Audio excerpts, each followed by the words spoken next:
नमस्कार दोस्तों, स्वागत है आप सभी का मुजावदी मनीष चैनल पर। और आज मैं आपके लिए लेकर आया हूँ ईवीएस के कुछ 30 क्वेश्चन।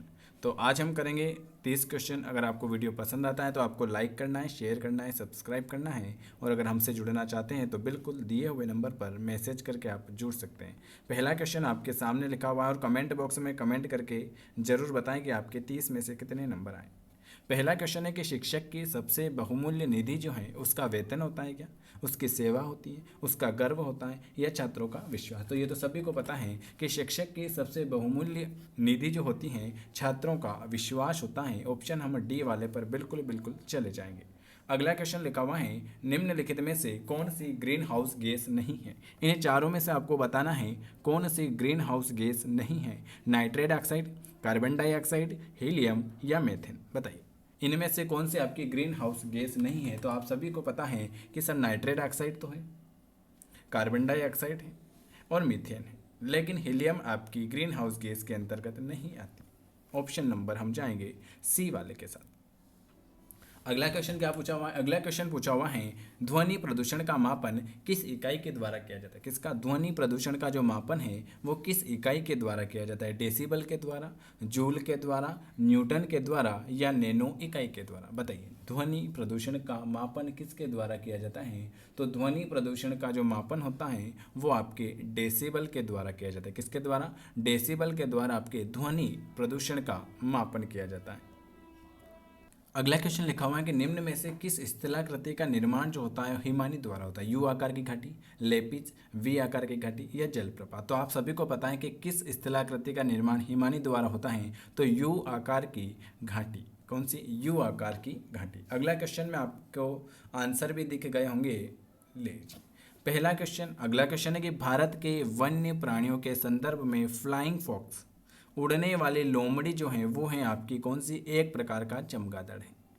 गिद्ध नहीं है, सारस नहीं है, कीट नहीं है, वो है आपका एक प्रकार का चमगादड़। भारत के वन्य प्राणियों के संदर्भ में फ्लाइंग फॉक्स, उड़ने वाली लोमड़ी जो है वो आपकी एक प्रकार का चमगादड़ है। अगला क्वेश्चन क्या लिखा हुआ है? पौधों के किस भाग से दाल चीनी प्राप्त की जाती है। तो आप सभी को पता है कि सर न तो हम पत्ती से प्राप्त करेंगे, न बीज से, न कली से। पौधों के किस भाग से दाल चीनी प्राप्त होती हैं? तो वो होती है आपकी छाल से। किससे? छाल से आपको दाल चीनी प्राप्त होती है। Very very good. एशिया की सबसे बड़ी खारे पानी की झील कौन सी है? दो है, एक तो मीठे पानी की झील और एक होती है खारे पानी की झील। दो क्वेश्चन आपकी एग्जामिनर जरूर जरूर पूछता है। कौन कौन सा? एक तो पूछता है खारे पानी और एक पूछता है आपके मीठे पानी की। तो खारे पानी की झील जो होती हैं वो होती हैं चिल्का झील, और मीठे पानी की झील जो होती हैं वो होती हैं आपकी वूलर झील। अब आपको कमेंट बॉक्स में कमेंट करके बताना है कि चिल्का झील कहाँ पर है और वुलर झील कहाँ पर है। ये दो क्वेश्चन आपको बताने हैं। एशिया की सबसे बड़ी खारे पानी की झील जो होती है वो चिल्का झील होती है। और अगर आपसे पूछे कि मीठे पानी की झील कौन सी है तो मीठे पानी की जो झील हो जाएगी वो वुलर झील हो जाएगी।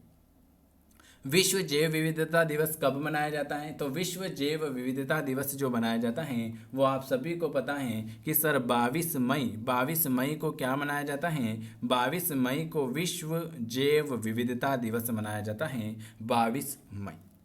अगला क्वेश्चन है राकेश क्या है? राकेश कक्षा 5वीं पर्यावरण विज्ञान शिक्षण द्वारा दिए गए कार्यों को समय से प्रस्तुत नहीं करता, अतः सबसे उपयुक्त और सुधारात्मक उपाय जो हो सकता है वो क्या है? राकेश जो है वो 5वीं कक्षा में ही पर्यावरण विज्ञान शिक्षक द्वारा जो भी कार्य दिया गया है वो समय पर प्रस्तुत नहीं करता है। तो क्या समस्या आ रही है उनको? खेल की कक्षा में जाने पर प्रतिबंध लगाना चाहिए क्या? उसके नहीं। प्रधान अध्यापक की जानकारी में लाना चाहिए क्या? उनकी अनियमितता के कारण को जानकर उससे सही मार्गदर्शन देना चाहिए, या उसकी अनियमितता को लिखित जानकारी माता पिता को देना चाहिए। तो आप सभी को पता है कि राकेश जो है 5वीं कक्षा में जो पर्यावरण विज्ञान शिक्षक जो भी कार्य देते हैं वो समय पर नहीं करता है। तो उनका जो मकसद होता है कि उसकी जो अनियमितताओं के कारण को आपको जानकर और उन्हें सही मार्गदर्शन देना चाहिए। ऑप्शन हम सी वाले पर चले जाएंगे। अंतर्राष्ट्रीय ओजोन दिवस कब मनाया जाता है? ये तो सभी को पता है सर। अंतर्राष्ट्रीय ओजोन दिवस 7 दिसंबर, 16 दिसंबर, 16 सितंबर, 30 मार्च या 22 अप्रैल। तो अंतर्राष्ट्रीय ओजोन दिवस जो मनाया जाता है 16 सितंबर को मनाया जाता है। कब मनाया जाता है? 16 सितंबर को आपका अंतर्राष्ट्रीय ओजोन दिवस मनाया जाता है। अगला क्वेश्चन लिखा हुआ है कि निम्न में से कौन सी द्विमार्गी शिक्षण अधिगम प्रक्रिया two way teaching learning process है? क्या क्वेश्चन लिखा हुआ है? निम्न में से कौन सी द्विमार्गी शिक्षण अधिगम प्रक्रिया, जिसे हम कहते हैं two way teaching learning process, जो है सामूहिक चर्चा, दृश्य श्रव्य प्रस्तुति, कंप्यूटर सहायक निर्देश या भाषा उपयोगिता? वेरी गुड, बिल्कुल आपका सही जवाब हो जाएगा। चलिए बताएं, निम्न में से कौन सी द्विमार्गी शिक्षण अधिगम प्रक्रिया two way teaching learning process है? तो वो जो है वो है आपकी भाषा की प्रयोगशाला, लैंग्वेज भाषा प्रयोगशाला। Very very good. अगला क्वेश्चन लिखा हुआ है कि सामाजिक अधिगम, मोस्ट इंपॉर्टेंट क्वेश्चन, सामाजिक अधिगम के सिद्धांत को किसने प्रतिपादित किया? सामाजिक अधिगम के सिद्धांत को किसने प्रतिपादित किया भाई? बताइए। हल, बंडूरा, वॉटसन या स्पीयर में? बताइए, जल्दी से जल्दी आंसर करिए कि सामाजिक अधिगम के सिद्धांत का प्रतिपादन किसने किया था। और जो भी नया है चैनल को सब्सक्राइब कर लेना, और अगर हमसे जुड़ना चाहते हैं तो दिए हुए नंबर पर आप मैसेज कर सकते हैं, आपको ऐड कर दिया जाएगा और पीडीएफ मिल जाएगी। आपकी जो डेली क्लास होती है सुबह 7 बजे हो रही है, दिन में 2 बजे हो रही है, शाम को 7 बजे हो रही है, फिर रात को 9:30 बजे हो रही है। ये सारा टाइम आपको दे दिया जाएगा, ठीक है? इसमें ग्रुप में ऐड। वेरी गुड बंडूरा भाई साहब। अगला क्वेश्चन लिखा हुआ है, अगला क्वेश्चन क्या लिखा हुआ है? अगला क्वेश्चन लिखा हुआ है कि निम्नलिखित जंगल में से कौन सा जंगल पृथ्वी ग्रह के फेफड़ों के रूप में जाना जाता है? Most important question. पृथ्वी ग्रह के फेफड़ों के रूप में जो जाना जाता है वो कौन सा जाना जाएगा? आप सभी को पता है।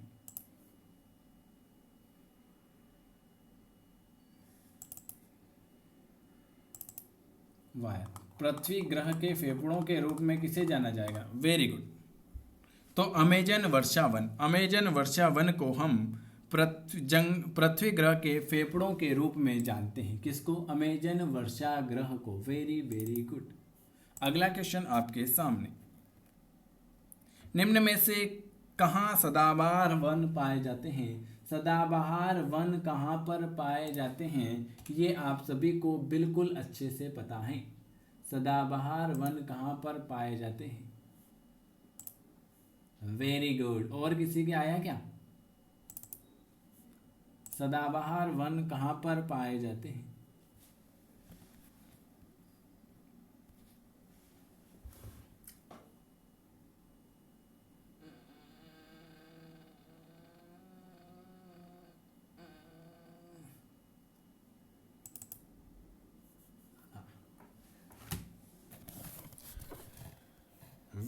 बिल्कुल सही जवाब है। आप सभी को पता है सदाबहार वन जो पाए जाएंगे वो पश्चिमी घाट में पाए जाते हैं। उष्णकटिबंधीय सदाबहार वन का विस्तार जो होता है पश्चिमी घाट में होता है। उत्तर पूर्व और अंडमान और निकोबार द्वीप समूह में 250 सेंटीमीटर औसत वार्षिक वर्षा वाले क्षेत्रों में पाया जाता है। 250 सेंटीमीटर। अगला क्वेश्चन क्या लिखा हुआ है?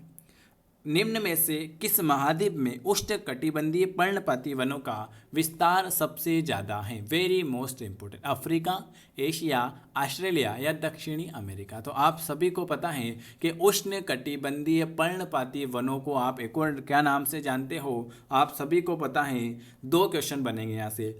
उष्णकटिबंधीय पर्णपाती वन को आप किस नाम से जानते हो? तो उष्णकटिबंधीय पर्णपाती वनों को हम मानसून वन भी कहते हैं। कौन सा? मानसून वन भी कहते हैं। ये कहाँ कहाँ पर पाए जाते हैं? ये साधारणतः जो पाए जाएंगे ये आपके एक तो भारत में पाए जाते हैं, एक म्यांमार में पाए जाते हैं, एक थाईलैंड में पाए जाते हैं और एक दक्षिणी पूर्वी एशिया के अन्य भागों में पाए जाते हैं।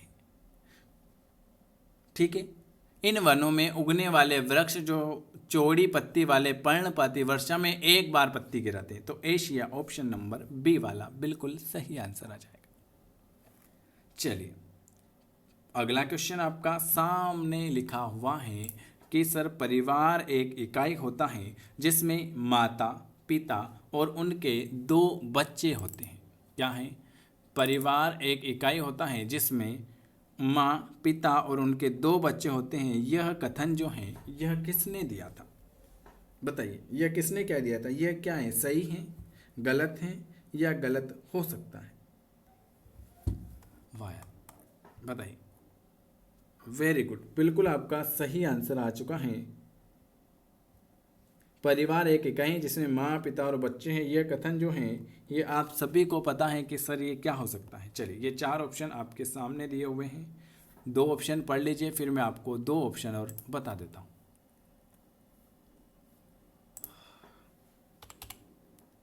वाह, वेरी गुड। तो आप सभी को इसका सही जवाब बता देते हैं कि सर परिवार एक इकाई होता है जिसमें माता पिता और उनके 2 बच्चे होते हैं। यह कथन जो है यह कथन सही नहीं है, सत्य है, सत्य है या एक ऑप्शन और आपके सामने डिलीट हो चुका है। तो आपको इन तीनों में से एक ऑप्शन बताना है। वेरी गुड, तो ये सत्य है। ये क्या है? सी आंसर आ जाएगा। ये सत्य है क्योंकि यह किसी भी आदर्श परिवार का आकार है। ऑप्शन हम सी वाले पर चले जाएंगे। रीड के अनुसार कौन सा परिवार का मुख्य कार्य नहीं है? रीड के अनुसार कौन सा परिवार का मुख्य कार्य नहीं है? सामाजिकरण करना, वंश वृद्धि करना, सामाजिक सुरक्षा करना या यौन इच्छाओं की पूर्ति करना। तो रीड के अनुसार कौन सा परिवार का मुख्य कार्य नहीं है? तो सामाजिकरण है, वंश की वृद्धि भी है, यौन इच्छा भी है, सामाजिक सुरक्षा, social security. Option number C. Very good. बच्चों को सामाजिकरण का पहला पाठ कहाँ से प्राप्त होता है? Most important question. बच्चों को सामाजिकरण का पहला पाठ कहाँ से प्राप्त होता है? सांस्कृतिक केंद्र से, धार्मिक केंद्र से, परिवार से या विद्यालय से? बिल्कुल सही आंसर आ चुका है आप सभी को कि सर बच्चों को सामाजिकरण का पहला पाठ जो हमें प्राप्त होगा परिवार से प्राप्त हो जाएगा, परिवार से। Very very good. एकल परिवार से क्या तात्पर्य है? एकल परिवार से क्या तात्पर्य हो जाएगा? वर्ष 1950 के बाद बना परिवार, परिवार जिसमें माता पिता और उनके बच्चे हो, संपूर्ण परिवार जिसमें बच्चा, उनके माता पिता और दादा दादी हो, या केवल पति पत्नी हो। तो आप सभी को पता है कि एकल परिवार से तात्पर्य होता है परिवार जिसमें माता पिता और उनके बच्चे हो। ऑप्शन हम बी वाले पर बिल्कुल चले जाएंगे। अगला क्वेश्चन, लड़के लड़कियों की अपेक्षा, अगर वीडियो आपको पसंद आता है तो लाइक जरूर करें, शेयर और कमेंट जरूर करें। लड़के लड़कियों की अपेक्षा अधिक बुद्धिमान होते हैं, यह कथन जो हैं ये सही हैं, सही हो सकता है, बुद्धि के भिन्न पक्षों के लिए सही हैं या लैंगिक पूर्वाग्रह को प्रदर्शित करता है? तो ये आप सभी को पता है क्या क्वेश्चन है कि लड़के लड़कियों से भिन्न हैं। तो ये आप सभी को बहुत बार एग्जामिनर क्वेश्चन पूछता है कि लड़के लड़कियों की अपेक्षा बुद्धिमान होते हैं। ये जो आपके लैंगिक पूर्वाग्रह को प्रदर्शित करेगा। ऑप्शन हम डी पर चले जाएंगे। निम्न में से कौन सा कथन आपका सही हो जाएगा? दहेज प्रथा, बाल श्रम शहरों में सामान्य बात है। इनमें से आपको ये बताना है कि इनमें से आपका कौन सा सही हो जाएगा, कौन सा कथन सही है। तो दहेज प्रथा बाल श्रम सामान्य बात है? नहीं नहीं नहीं। एकल परिवार में दहेज प्रथा सामान्य बात है? नहीं नहीं नहीं, ये भी नहीं हो सकता। देख लेते हैं। एकल परिवार में बाल श्रम सामान्य बात है। दहेज प्रथा बाल श्रम सामाजिक बुराई है। वेरी गुड, डी वाला आ जाएगा। ये दहेज प्रथा जो है वो बाल श्रम सामाजिक बुराई है। ये आपका बिल्कुल बिल्कुल सही हो जाएगा। शारदा एक्ट का संबंध निम्न में से किससे है? Very very good. Sharda act का संबंध निम्न में से किससे है? बाल श्रम से, दहेज प्रथा से, अनिवार्य शिक्षा से या बाल विवाह से? शारदा एक्ट का संबंध किससे है? आपका बहुत ही शानदार आंसर आ रहे हैं। Very very good. अगर वीडियो पसंद आता है तो लाइक जरूर करें और कमेंट जरूर करें। शारदा एक्ट का संबंध जो हो जाएगा वो बाल विवाह से होता है। आपके शारदा एक्ट का संबंध परिवार की उत्पत्ति के उद्विकासीय सिद्धांत का समर्थक हैं? फ्रेजर, स्पेंसर, मार्गर या टायलर? परिवार की उत्पत्ति के उद्विकासीय सिद्धांत का समर्थक जो है वो कौन है, बताइए।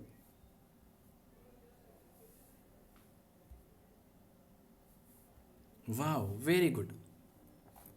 और किसी का आंसर? मुझे पता है कि आपको ये वीडियो अच्छा लगा होगा। परिवार की उत्पत्ति के उद्विकासीय सिद्धांत का समर्थक जो होता है वो फ्रेजर भाई साहब होते हैं। कौन से होते हैं? फ्रेजर भाई साहब होंगे। आपका ऑप्शन नंबर ए वाला आ जाएगा। मिताक्षरा नियम के प्रवर्तक कौन हैं? मिताक्षरा नियम के प्रवर्तक जो हैं वो कौन हो जाएंगे? 25 नंबर का क्वेश्चन आपके सामने। मिताक्षरा नियम के प्रवर्तक कौन हैं? Very very good.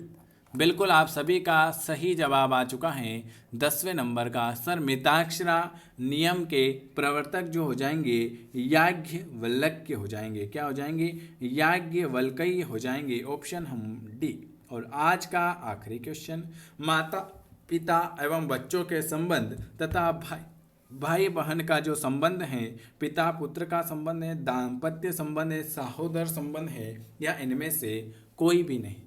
माता पिता और बच्चों का जो संबंध होगा वो कैसा हो जाएगा?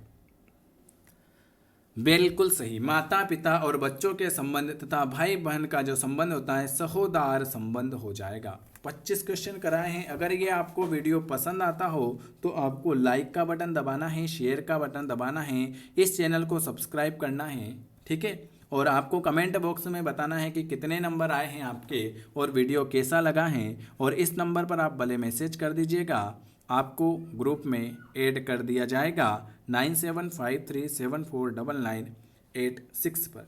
आपको सुबह 7 बजे डेली क्लास मिल रही है, दिन में 2 बजे EVS की क्लास मिलेगी। कभी कभी लाइव नहीं हो पाती हैं तो रिकॉर्डेड मिल जाती हैं। फिर आपको शाम को 7 बजे फिर क्लास मिलेगी, फिर रात को 9:30 बजे फिर क्लास मिलेगी, ठीक है। चलिए अगला क्वेश्चन, एक आध और क्वेश्चन देख लेते हैं। ये रहने दो भाई। संयुक्त परिवार प्रणाली में परिवार के सभी सदस्यों पर किसका नियंत्रण नहीं रहता? पिता का, माता का, परिवार के मुखिया का, या उक्त सभी का? बताइए। संयुक्त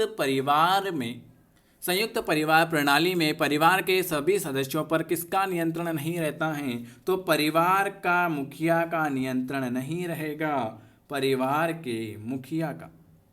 अगला क्वेश्चन देख लेते हैं। आगबर्न और निफ काफ के अनुसार कौन सा परिवार का मुख्य कार्य नहीं है? आगबर्न और निम काफ के अनुसार कौन सा परिवार का मुख्य कार्य नहीं है? रक्षा संबंधी कार्य, आर्थिक कार्य, क्रीड़ा परीक्षण, या स्नेह व प्रेम? बताइए। Very good. अकबर और निम काफ के अनुसार कौन सा परिवार का मुख्य कार्य नहीं है? तो स्नेह व प्रेम। ऑप्शन नंबर हम सी वाले पर चले जाएंगे। चलिए आज का वीडियो यहीं तक। वीडियो पसंद आता होगा। अब हम मिलेंगे आपको शाम को 7 बजे। वीडियो देखने के लिए आप सभी का बहुत बहुत धन्यवाद।